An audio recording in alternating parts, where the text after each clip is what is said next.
दरम्यान वेगळा विदर्भ करणं हा भाजपचा अजेंडा आहे असा दावा बावनकुळेंनी केला होता। त्यावर संजय राऊतांनी हल्लाबोल केलाय। महाराष्ट्रापासून विदर्भाला तोडण्याचं षडयंत्र आखलं जातंय असा आरोप संजय राऊतांनी केलाय। तर मिंधे गटाच्या आमदारांनी विरोध का केला नाही असा सवालही त्यांनी विचारला।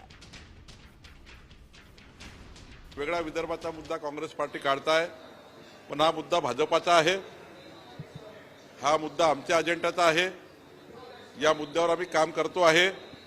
हा मुद्दा भाजपच्या अजेंड्यातून बाहेर गेला नाही आहे आणि आम्ही या ठिकाणी वेगळ्या विदर्भाच्या बाजूनेच त्या ठिकाणी पहिल्यापासून काम करतो आणि देवेंद्र फडणवीसजी सुद्धा, माननीय मुख्यमंत्री सुद्धा कधीही वेगळ्या विदर्भाच्या बाजूनेच त्यांनी या ठिकाणी आतापर्यंत भूमिका ठेवलेली आहे। मुंबई तोडण्याचा प्रयत्न सुरू आहे, विदर्भ तोडण्याचा प्रयत्न सुरू आहे।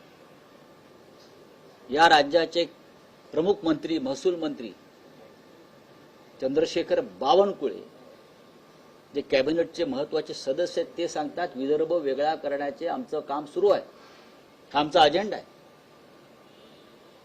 आणि देवेंद्र फडणवीस त्यावर काम करतात। त्याच्यावर मिंधे गटाचा स्वतःला शिवसेना म्हणून घेणारा एकही आमदार उसळून उठला नाही, याचा अर्थ हे अमित शहाचे मिंधे आहेत।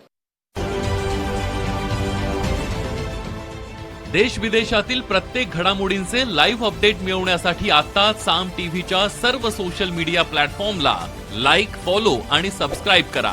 तसंच सर्व नोटिफिकेशनसाठी बेल आयकॉन प्रेस करायला विसरू नका।